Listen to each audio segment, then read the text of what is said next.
வணக்கண்ணா. என் பேர் Durairaj, Vayilur check post. என் மனைவி பேர் சுஜாதா. டெலிவரி 10ஆம் தேதி சொல்லியிருந்தாங்கண்ணா. இது ஃபஸ்ட்டு பாப்பா. 2வது பாப்பா தான் பார்க்க வந்தோம். 9ஆம் தேதி ஞாயிற்றுக்கிழமை வலி வந்துச்சுன்னு வந்தேண்ணா. அவங்க என்ன பண்ண அட்மிட் பண்ணாங்கண்ணா. பண்ணிவிட்டு டாக்டர் யாருமே இல்லை, 2 நர்ஸு, ஒரு ஆயாம்மா, ஒரு அட்டெண்டர் தான் இருந்தாங்க. பிரசவம் பார்க்குறேன்னாங்க. 3 மணிலேருந்து வலி அதிகமாக ஸ்டார்ட் ஆகி கத்த ஆரம்பிச்சிட்டு வலி தாங்க முடியல. போய் பண்ணாங்க, ப்ரெஸ் பண்ணி. ஒரு நர்ஸு இந்த இடத்துல ப்ரெஸ் பண்ணி, இன்னொரு நர்ஸு அட்டெண்டர் அந்த ஆயாம்மா போய் பாத்ரூம்லாம் கழுவிச்சு. கொஞ்ச நேரம் கழிச்சு பார்த்தா கை க்ளவுஸ் போட்டு வந்து கையை உழுது என் பாப்பாவில்.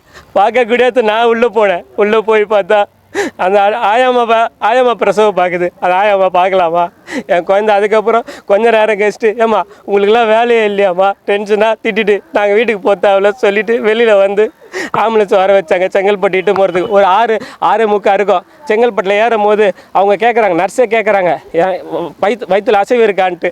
அசைவு இல்லைன்னு ஓடியும் நான் கேட்குறேன், என்ன சிஸ்டர் அசைவு இல்லைன்றீங்க? டக்குன்னு என்னை ஆம்புலன்ஸ்லேருந்து வெளியில் அனுப்பிச்சிட்டு கதவை சாத்திட்டு நான் ஃப்ரண்ட்டில் உட்காடுறேன்னு என்னை ஆம்புலன்ஸில் கூட ஏற்றலை. செங்கல்பட்டுக்கிட்டுன்னு போயிட்டாங்க. போனவொடனே 8/21 என் பாப்பா பிறந்தது. எப்படி எடுத்தாங்கன்னு தெரியல. இன்னும் குழந்தை பிறந்துன்னு சொல்லலை. அந்த 2 நர்ஸு உள்ளே போனவங்க. மதியம் நான் நைட்டு வேறு சாயங்காலம் வரையும் இருந்தேன். அவங்க வெளியிலே வரல, அப்படியே பேக் சைடில் போயிட்டாங்க. ஆம்புலன்ஸ் டிரைவரும் கொஞ்ச நேரத்தில் கிளம்பிட்டார். ஆம்புலன்ஸ் டிரைவர்கிட்ட கூட சொன்னிக்கிறாங்க, சீக்கிரம் போன்ட்டு. பாப்பா இங்கேயே வந்துடுச்சு. ஆனால் இன்னொரு நர்ஸ் என்ன சொன்னாங்க, இந்த 108 ஆம்புலன்ஸில் வருவாங்க அன்யூனிஃபார்மில். அவங்க என்ன சொன்னாங்க, போகிற வழியிலே டெலிவரி ஆகிடும்னாங்கண்ணா.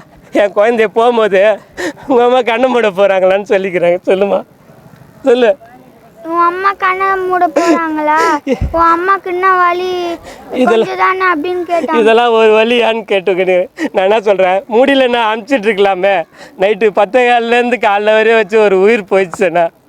ஒன்று அவங்க ட்ரான்ஸ்ஃபர் மாத்திரன்னு சொல்லியிருக்காங்க. ட்ரான்ஸ்ஃபர்லாம் இல்லை, 3 பேருமே சஸ்பெண்ட் பண்ணிடணும்.